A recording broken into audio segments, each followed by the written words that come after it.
Hey everybody, I am so stoked to do this next video for you. We're gonna go back in time to a time when our future was so bright we had to wear shades. That's right, we're going back to the 80s, and I want to share with you three totally tubular, radical neighborhoods that feature homes from the 80s. And then we're also going to talk a little bit about 80s architecture and what to look at or what to look for and what were characteristics of that decade. Hi, I'm Jill Thomas, and each week I bring new videos about what it's like to live in the Florida area, and in particular the Sarasota area, but then also talk about totally awesome things like real estate. And so if you have been thinking about making a move here, or sadly leaving our area, or somewhere in between, then this might be a good channel for you. And my dog wants to play right now. It's the evening. Usually I record in the morning, so she wants to play. But if so, subscribe, hit the notification bell, keep on watching. And then when you're ready, pick up the phone. My digits will be down below. Give me a call, text, or email me. I'm here to help.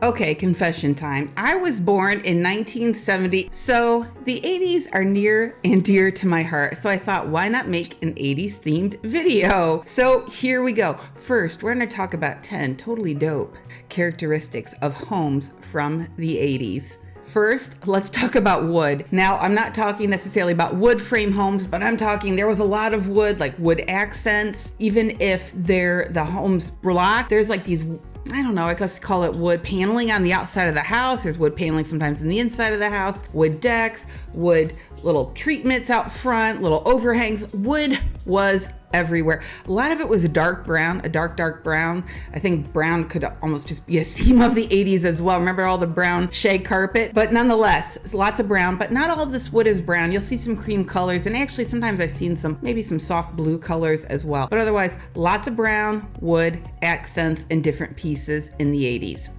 Second thing, vaulted ceilings. Oh my goodness, so many vaulted ceilings. So that means you come into the living room, family room area, the main area, and that ceiling would be at a taller peak. Now, usually the rest of the house is at like the normal height. They didn't have high ceilings back then so much. So this was starting the evolution of raising up those ceilings. And it started off in that family room with a vaulted ceiling, and sometimes there was a brown wood beam down the center of it. The third thing we were starting to see in the 80s is actually some of the walls were coming down too. Of course, now open floor plans are really popular.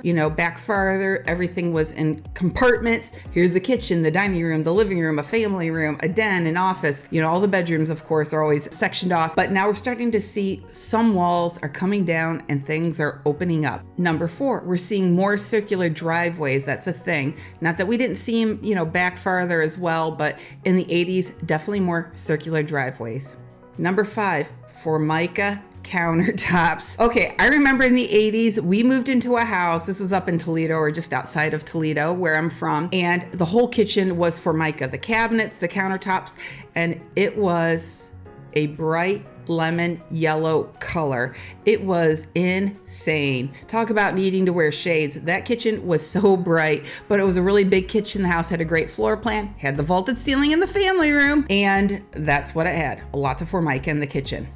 Number 6, I want to talk about the televisions from the 80s. Now, of course, this isn't part of the architecture of a home, but nowadays homes are constructed with the idea of this is where you're going to put that big flat screen TV. Even in the 90s or early 2000s, they had areas where you could inset a TV someplace. But back in the 80s, those TVs were like a piece of furniture all by itself. Those huge boxy things. There were no remotes unless there were children in the house and they were the remotes. But there was only 3 or 4 channels, ABC, NBC, CBS, PBS.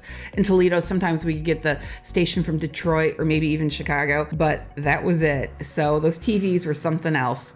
Number 7, wallpaper. Man, lots of crazy wallpaper. Now, I think that was part of the 70s too. It's not like it was exclusive to the 80s, but let's talk about that kitchen again with the yellow Formica countertops. Well, in that kitchen, there was wallpaper. It was a foil wallpaper with large lemon and lime colored flowers on the silver wallpaper. If I can find a photo of it to throw in the video, I will. Man, oh man, that was some crazy stuff back in the 80s. Number 8, floor to ceiling mirrors. So that's a thing as well. You'd see those mirrors up. Sometimes people still like to keep those up because it makes a room look bigger sometimes, and other people cannot wait to take them down. Number 9, lots of stone accents. Now, I know that in today's world, even with new construction, like people will want to pick an elevation, which is what the front of the house is going to look like, that might have some stone treatments, but they look so much different today, much more of a modern look. You know, back then it was almost like this huge flagstone stuck up on the front of the house. Maybe the inside fireplace was all stone. Again, that house we had on Garden Creek up there in Toledo, actually it was in Maumee, Ohio, it was all the stone. And so lots of stone, again, lots of brown colors. At least today's stone, you can see some different colors where it could be some browns and creams, but you'll see some grays and lighter colors, and it can just be a little bit softer than what it was back in the 80s. And then finally, skylights. Yeah, lots of skylights. That 80s house we had up there in Maumee definitely had a skylight as well. And we see those as well today with these homes down here in Florida built in the 80s. Now, as I kind of mentioned, I do totally understand that there's a lot of crossover with some of these features. Maybe from the 70s, they trickle into the 90s. It might not all be exclusive right to 1980 to 1989, but you know, you get the gist. It's just something about with all those things put together, it definitely tells a story. So what other bodacious or bogus features were in your 80s home back in the day? Drop that in the comments below. I think it's so much fun to reminisce all of these things. Now, let's talk about these 3 neighborhoods here in Sarasota that comprise of mostly homes from the 80s. Number 1, Sylvan Lane. Okay, this neighborhood is super, super unique. It's really pretty. It's kind of fun to drive through, but there are a lot of trees. I mean, a lot of trees and very narrow winding roads, and in the middle of these narrow roads they have these tiny island strips of more trees, so you have to be really careful driving through. So when I was getting video, I was afraid because I just stick my phone out the window. I thought, oh my goodness, I'm gonna hit a tree with my cell phone while I'm trying to record this. But it's pretty incredible, this neighborhood, and it is beautiful, very tropical, very, very tropical. Now, in the back of this neighborhood, there is a section with newer homes. And when I say newer homes, from the last maybe 5 years, so there are less trees, the roads are a little bit wider, not so winding. So I'm only going to talk about the homes in the front of the neighborhood because we want to focus on the 80s. First of all, this neighborhood is really kind of central Sarasota between north and south, I think. It is just east of I-75 off of Palmer Road between Palmer and Bee Ridge. And Palmer's a smaller road, so if I can even say between Fruitville and Bee Ridge Road, because there's exits at both of those major roads. But there's ways to get out of this back area. You can get up to Bee Ridge, or you can come out through Palmer Road as well. And actually there's another way to cut through to get back to Fruitville also. It's near the celery fields where you can walk those hills. It's maybe less than 30 minutes away from the beaches, from downtown Sarasota. So it's really a great location, as all 3 of these neighborhoods are in their own way. And I wouldn't say any of them were a bad location for most people. For the most part, none of the homes are in a flood zone. There are a couple that are, so you just need to keep your eye on that, but for the most part, you should be okay. These homes are typically over 2,000 square feet. The lots are a pretty decent size. Most of them are over 10,000 or even 12,000 square feet. And when you're at 10,000, that's about a quarter of an acre, just shy of it. So comfortably, you can say the lot you're gonna get is at least a quarter of an acre or a bit bigger. I have to admit, there's a few homes in there that are from the early 90s, but again, the bulk of them are from the 80s. The HOA dues are only $400 a year, so that's very reasonable, and no CDD fees in here, as there are none in any of these other neighborhoods as well. The price tag on these homes, really, for these older ones, somewhere between like $700,000-$800,000, in that range. I mean, in the end, maybe you can find something below 7 or get something closer to 9. It just depends on the house and the lot and everything, but that's what you're looking at. $700,000-$800,000 is something you could expect in there. So that's Sylvan Lane. Number 2, Cedar Creek. Now, Cedar Creek, I'd say, is like a watered down version of Sylvan Lane. There's a lot of trees, but not as many trees. There are winding roads, but not as windy and everything's just a little bit smaller. It's not as big or grand in terms of the house and the lot size. Cedar Creek is more at the north end of Sarasota. So it is off of Lakewood Ridge Road and University Parkway and also DeSoto Road. So DeSoto and University Parkway run parallel to each other. They run east and west. So if you go up Lakewood Ridge Road, you can either take a right on DeSoto, get into the neighborhood back in that way, or you can enter it from off of University. So I always like it when you have a couple ways to get in and out of neighborhoods depending on what direction you want to go. I think that's always a benefit. Again, you're not super far from downtown or the beaches. You're a little bit farther north than Sylvan Lane, but you're a little bit west. So there's trade-offs with all of that. But it's nice. You're a little bit closer to UTC then. Lots of things going on up there. So this is not a bad area at all if you want to be close to things. Now these lots, like I said, are a little bit smaller. They run between maybe 7,000 and 9,000 square feet. So we're talking under a quarter of an acre now for sure. In regards to the size of the homes, somewhere maybe between like 1,400 square feet and about 2,000 square feet.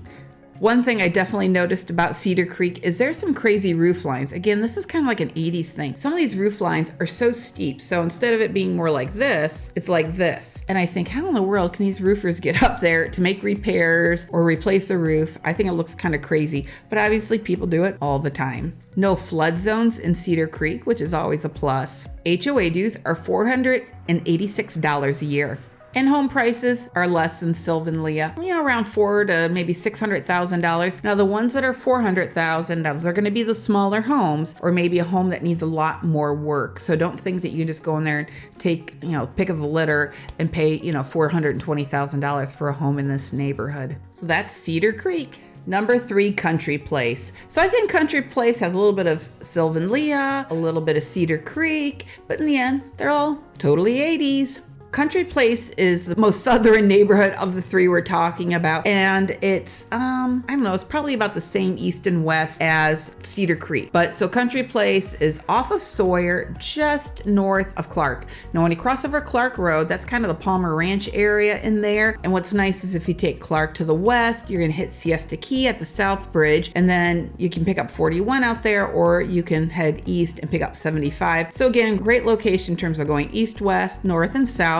Can't go wrong with any of that. So that's a nice fit as well. Now the lots in Country Place are huge. They are like between 12,000 and 25,000 square feet. So we're talking over half of an acre, some of them. So for the location, it's pretty gnarly.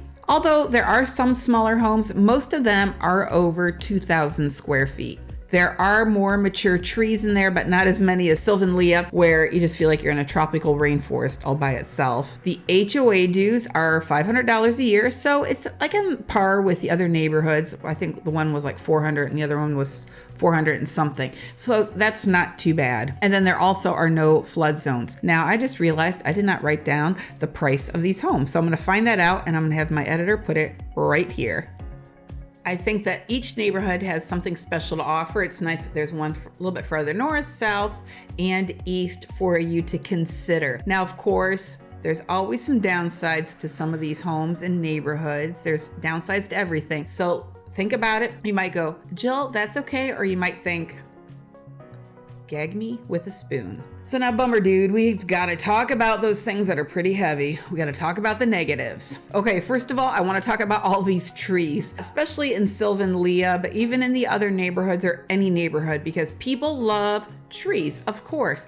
People love to see the Spanish moss. They like the tropical feel here, especially you come down from up north and people are just drooling over these trees, and they love seeing it because everything is green all year round, which I understand and I can appreciate. But here's a couple things I realized with this Sylvan Lane. First of all, on a practical level, I cannot imagine how often you would have to wash your car if you can't park your car in the garage on a regular basis, because the pollen, the leaves, everything would be hitting your car all the time. You would need like a permanent membership to like a Tommy's Car Wash or something like that, so you could wash it on the daily. Otherwise it's just your guests that would have to do that every time they come to visit you. So I think for me personally, that would be a huge frustration. Now on the practical side and being super realistic, you've got to look at it from a safety feature. You definitely need to keep those trees trimmed back from your house as much as possible, because if you've got trees just touching your roof, just little branches, I've got mine that are going to be getting cut here in a couple of weeks finally, because I've got a couple branches that are starting to touch my roof. You can ruin your roof that way. So you've got to be careful for that. And then you've got to look at the bigger branches, because we don't need a hurricane for a branch to break off of a tree. We just need a super good, strong storm. So you want to make sure you've got a pro out there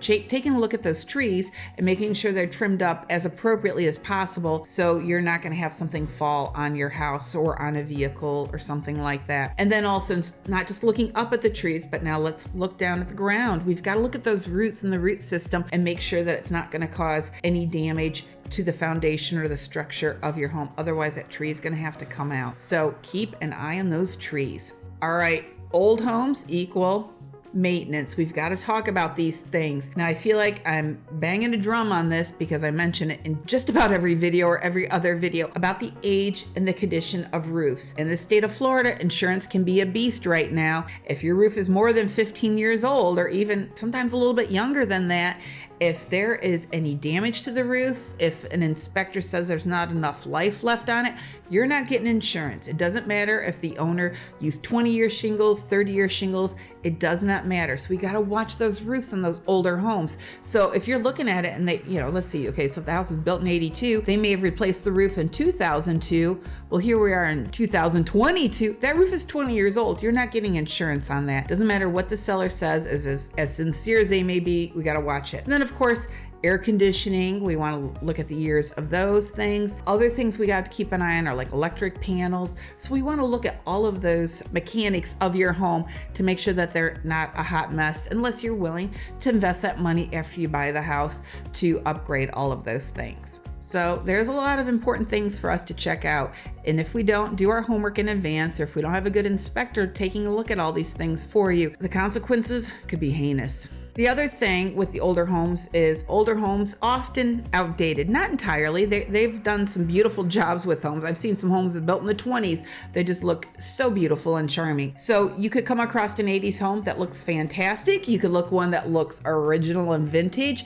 And then they have everything in between. And sometimes that can get a little funky, that they replace this, update that, but not this. And it's this mishmash of decades, it's the 80s, 90s, and today. So keep your eye out for those things. Just be mindful that, if you buy an older home, you might have to put some money into it if you want it to look a certain way. All right, and then finally, remember all that nice wood we were talking about, the wood accents, the wood paneling, the wood beams, wood, right? So we got to watch that too, because back in the 80s and 90s, that might have still looked really fresh and nice. But over time, if things weren't maintained, if they weren't treated well, if they weren't kept up with being painted, or maybe if in time water was splashing on a certain area, you're going to see a lot more wood rot. There could be potential for termites, things like that. So don't be surprised with all the wood if there's an issue with some of it somewhere that might need a little bit of attention or TLC, or sometimes you can just remove it altogether and not even have it as part of the house if you don't care for it. Now, with all these things, don't freak out. Don't have a cow. Take a chill pill. Remember, we can have an inspector take a look at these things so you can make really good decisions. All right, honestly, I felt kind of bad just saying it like with that attitude, because that's not really how I talk, but I'm just trying to interject a bunch of 80s terms, so it just fits. So sorry about that. But it's the truth. Just, take a deep breath, and we have an inspector take a look at everything. So my 80s loving friends, what do you think about the homes from the 80s? Is this something that you would still be super stoked to live in, or would you just want to stick with the 80s musics and you'd kind of be wigged out if you had to live in an 80s home all over again? I appreciate your patience with my corniness and using 80s terms. I realized I cannot pull it off like I once did. It feels very uncomfortable for me. So I know it was pretty dorky the way I did this video, but I just thought it'd be something fun and different for me to do as well. But let me know what you guys think. So shout, let it all out. Tell me what your thoughts are about with these 80s homes. Put it in the comments below, guys. Don't forget, give me a call if you need anything or if I can answer any questions. Thanks a lot. Have a great day.